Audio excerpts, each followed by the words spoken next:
my distinct pleasure to be here to join you at this panel discussion in conjunction with the launching of Anita Sundaraj's book, Tapestry of the Mind and Other Stories.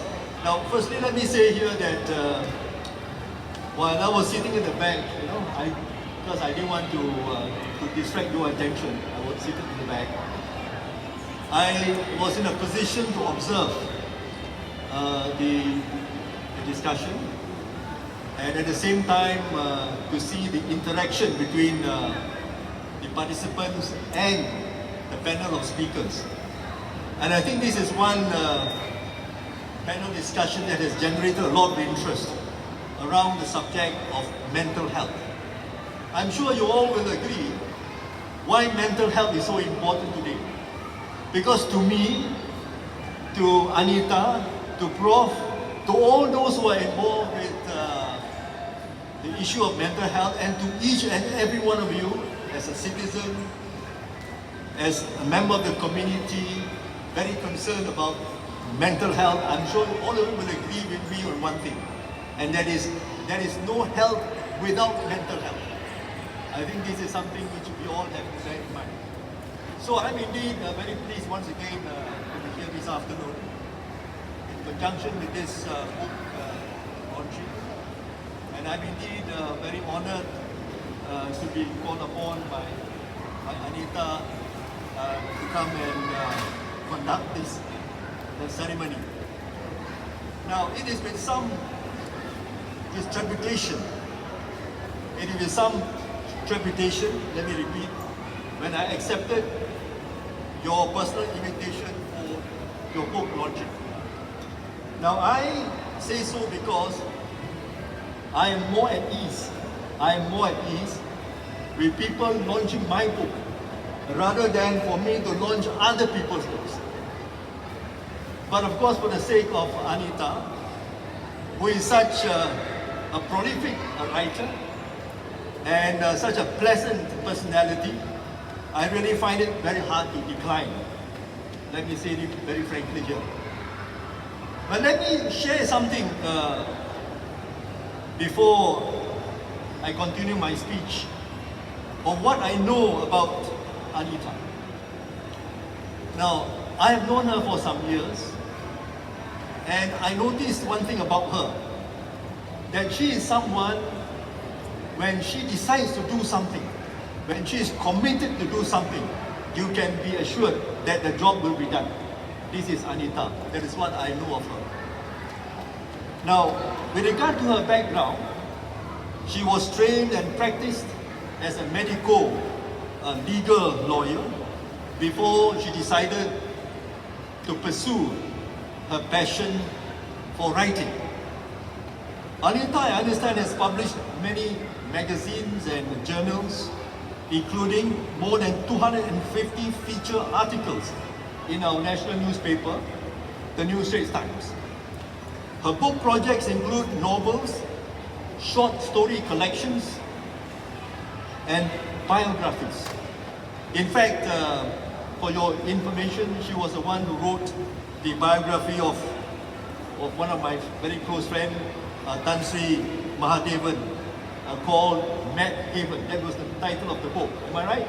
Mad Haven, that's it. Now, her latest and best-selling novel, The Age of Smiling Secrets. Well, she must have many secrets. Smiling Secrets was shortlisted for the Anugerah Buku 2020, organized by the National Library of Malaysia. Her short stories have also won awards, namely the Trisha Ashley Award in 2022 and the 2022 H.E. Bates Short Story Prize. Now, coming back to this book, let me start by referring to what I had the opportunity to write something in her book, The Tapestry of the Mind and Other Stories. And this is what I wrote. Mental health is indeed a buzzword of today's world. All the stories in Anita's collection bring to light issues long avoided, evaded or hidden. Each story in this collection is prefaced by a quote from Professor Datuk Dr. Andrew Mohan Raj, who himself is the president of the Selangor Mental Health Association, which is hosting today's event. I must really congratulate Selangor Mental Health Association. I look at the number of volunteers you have here, and I think all of them are indeed very committed to the work of the society. And I think this is something which we can all be proud of, because today volunteers are not easy to come by. Now I say this because I also happen to be involved in a number of NGOs, and sometimes, you know, when I ask someone to come and do some voluntary work, the first question you ask is, how do I get there? What about a taxi fare to come to your place? What about the meals and so on? Well, as I said, this is not the way we want people to do voluntary work. You know, doing voluntary work means that you must be prepared to sacrifice, prepared to do whatever you can to help in a certain cause. And I believe that the Selangor Mental Health Association, under the leadership of Prof, has done a great deal of good work, and it has really helped to enhance the level of awareness of the issue of mental health among cross-sections of the community. It has also helped to enhance a greater understanding and appreciation of the importance of one's contribution towards mental health. Now, this event, incidentally, together with all others organized by Selangor Mental Health Association today, are in fact to celebrate World Mental Health Day, which falls on the 10th of October every year. And just a couple of days ago, as you know, we in Malaysia, along with other countries worldwide, we celebrated Mental Health Day. And what the theme for this year's Mental Health Day is to prioritize mental health in the workplace. Now, I have very much been involved in the workplace because I served many years in the National Institute of Occupational Safety and Health. And I know for sure that when we deal with employers, when we deal with companies, when we deal with enterprises, one of the questions that employees always ask is, what can be done to make our employers more understanding? What can be done to ensure our employers are empathetic towards our cause? What is being done to ensure a work-life balance in our organization? Now, these are questions that are always being asked, and I think it is a high time that we need to prioritize mental health. But this is not going to be just 1 year effort alone. This is going to be a long haul. It is going to be a continuous process. Let us prepare ourselves, as I said, to do more in terms of educating the workforce, in terms of helping the workforce to seek greater understanding among employers with regard to what they must do to contribute to productivity of the organization. Because in any workplace, if the employers and the employees are not able to work in a harmonious atmosphere, we will not be able to contribute to the productivity of the organization. Because at the end of the day, what we are concerned is the productivity. How do we make the employees more productive? And of course, to do so, as I said, there are so many things that employers need to do. Firstly, to create a more conducive working environment for all the employees. To create, for example, a mechanism where the employees can go to seek advice, to seek guidance and so on, whenever they are put in a position where they have to grapple with issues concerning the mental health. So, coming back to Selangor Mental Health Association, as I said just now, it has done a lot of work and has even caught royal attention, I was told. In fact, in an exclusive interview with the Sunday Star dated 10th of December 23, His Royal Highness Sultan Sharafuddin Idrisha recognized the work done by Selangor Mental Health Association. And I think this is, I think they deserve a big round of applause. Now, as His Royal Highness said, and I quote, I noticed that staying in Selangor, coming from the Tuanku himself, I noticed that staying in Selangor comes with a lot of stress. I am also stressed at times. We do need mental health care to be dealt with professionally here. So I think this is an issue which is not only felt by the royalty. I think all of us also, all of us in the course of our lives, you know, we have to face stress. But to me, I always say, in life, we need some stress. We cannot say, oh, we can live a life without stress. Stress can happen anywhere. It can happen at the home, it can happen in the workplace, it can happen out in the community. But even though, make sure we all understand that even stress also happens in school.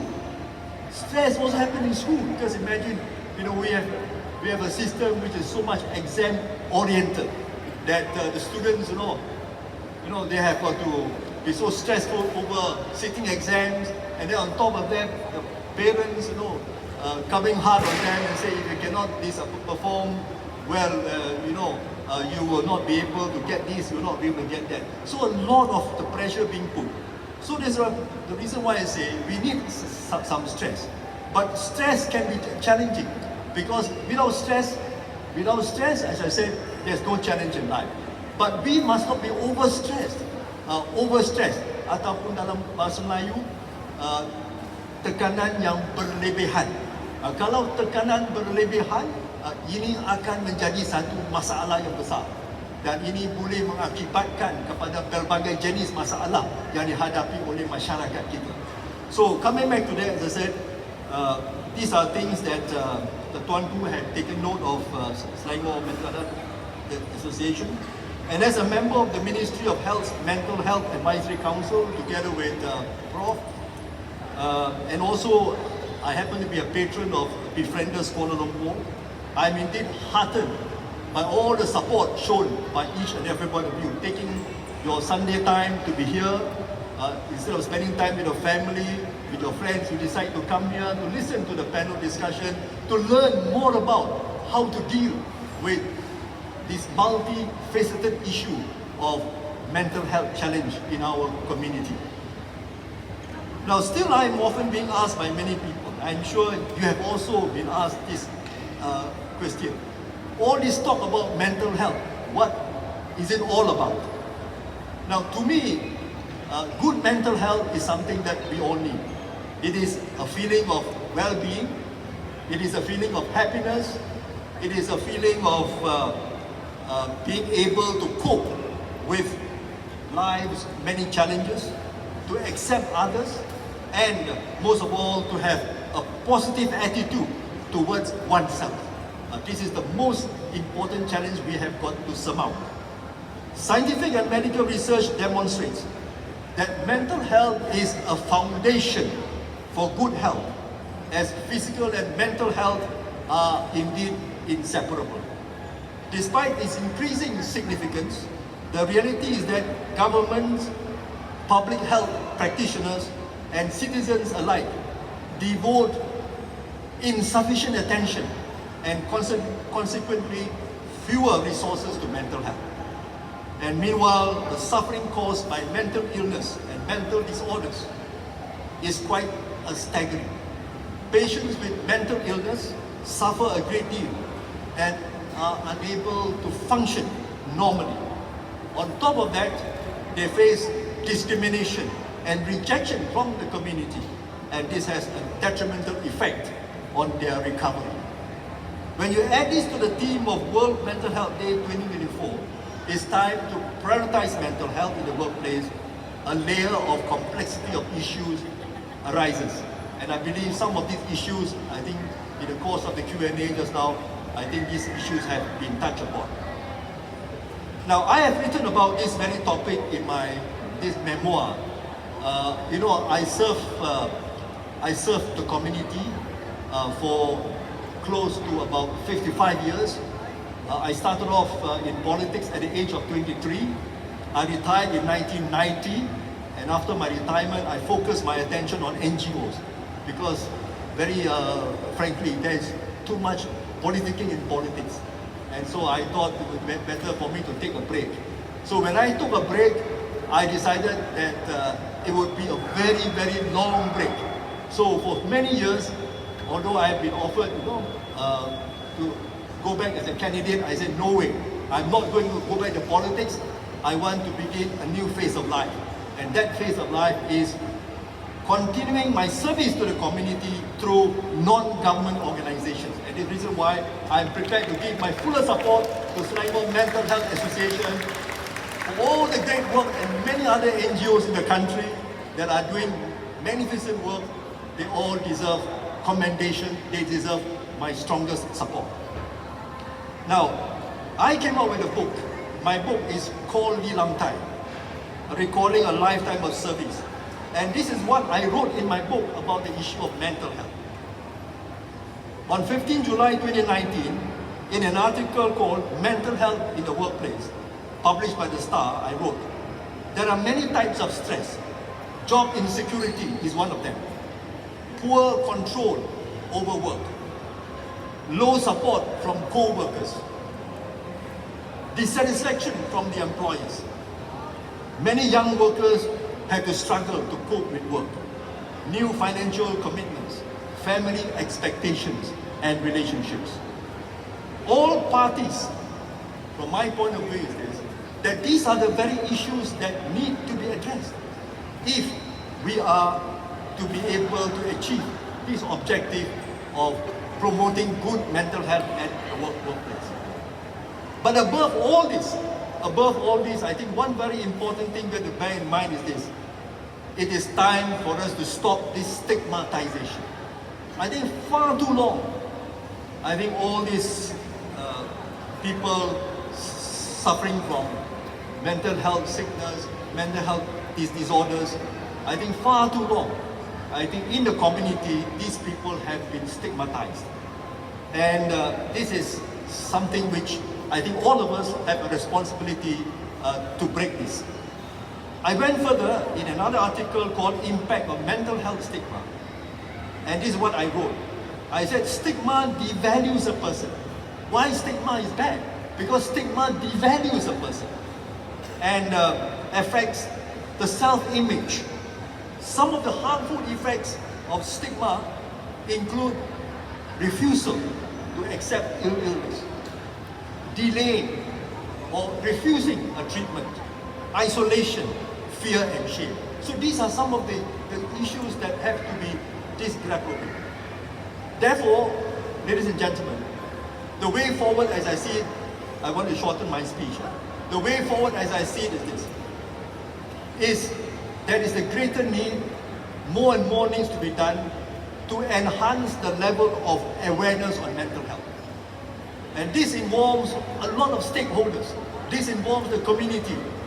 And this is something which we need to embark on a journey to correct mindsets, a journey to right the wrongs, a journey to ensure that at the end of the day, that the community will have a better understanding of those who are having mental disorders.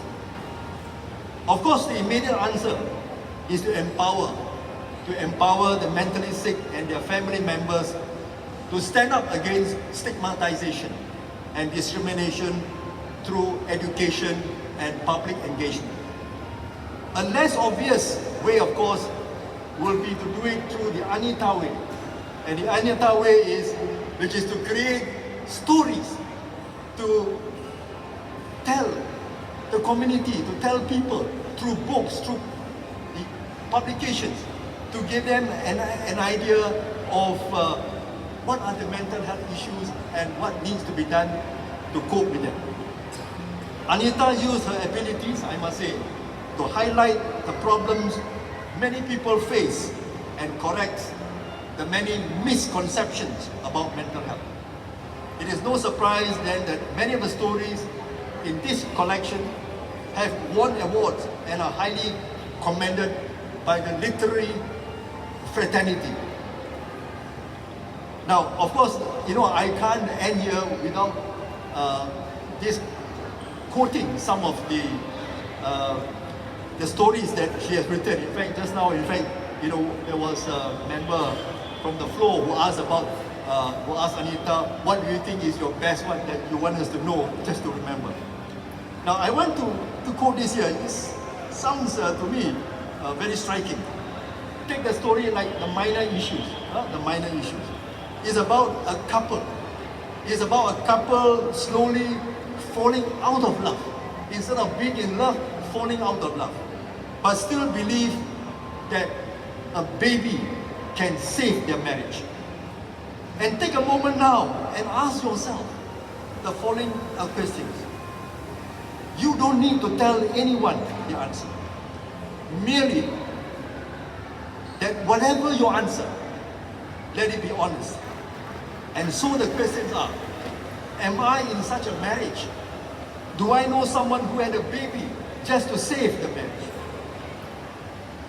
This is just one of the many interesting stories that she has written, and that comes under minor issues. Of course, stories Anita has written are her personal narrative. Now, what would your narrative be? What is in the book is all her narratives.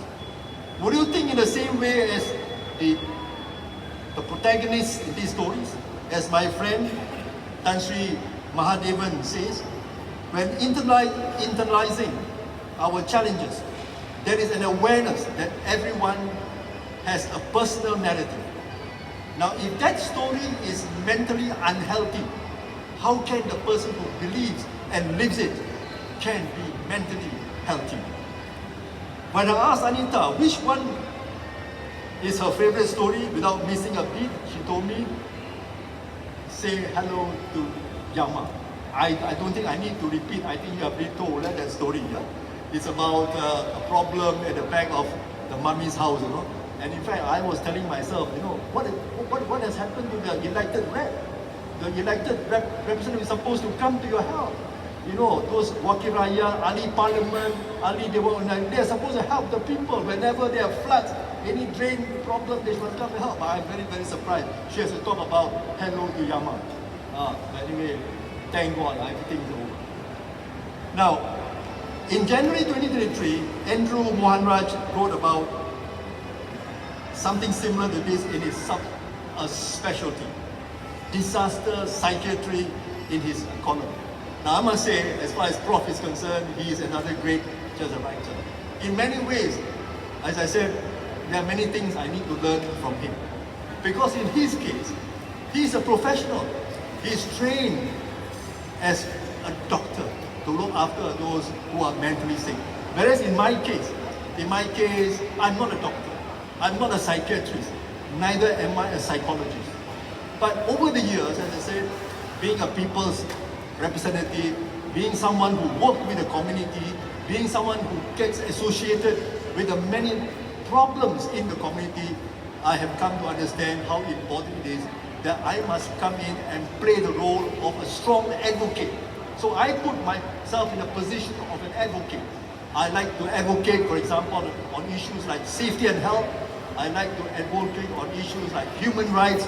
I like to advocate on issues across the board, which should benefit the community. Now, Anita also added something to the book, and this is what I must quote here. And this is what she said: when I hold this book in my hand, I have bittersweet feelings. Is that correct? Bittersweet feeling. On the one hand, I'm so proud that the publishing gods saw my stories as worthy of winning awards and being published. On the other, I'm sad. I'm sad because so many of my stories are rooted in the reality, facts of life, reality. It is very painful to know that there are people out there who would deliberately hurt another with their words and actions. I am deeply touched when readers say things like, this is exactly what happened to me. Reality, hard facts of life, things that you read from the book are things that happen to you in the course of your life. So ladies and gentlemen, in conclusion, I think let me say here, let me tell you that I have no doubt that you read Anita's stories, in the Tapestry of the Mind and other stories. You may often feel uncomfortable. There may be some who may feel even a bit stressful. They touch on issues I've highlighted many times. As I said, we all have highlighted many times in the course of our public life, looking into so many social issues, social problems, problems that affect severely all levels of the community. Still, as I prepare to launch the Tapestry of the Mind and other stories, I would like you also to keep in mind that in the end, reading this book is one of the most powerful ways for you to understand that you are not alone. Whatever problem you face, how stressful you are not alone. Bear this in mind. And more importantly, seeking help, asking for help is but a phone call away, or reaching out to someone you can trust. So with this message, it is my greatest pleasure to officially launch Anita Sundaraj's book, Tapestry of the Mind and Other Stories. Thank you.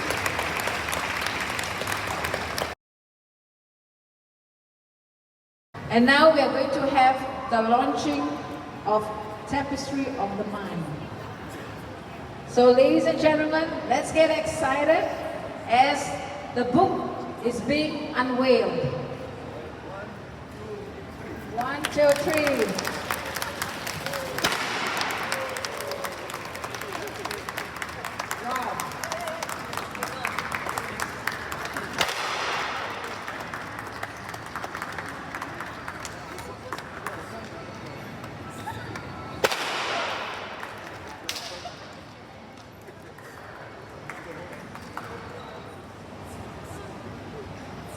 Let's give them a big hand as they sign. Come on.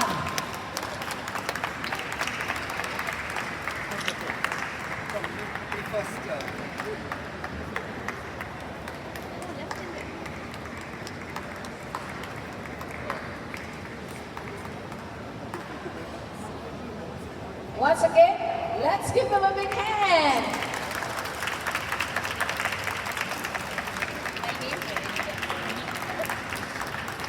And there you have it, ladies and gentlemen, the launching of the book.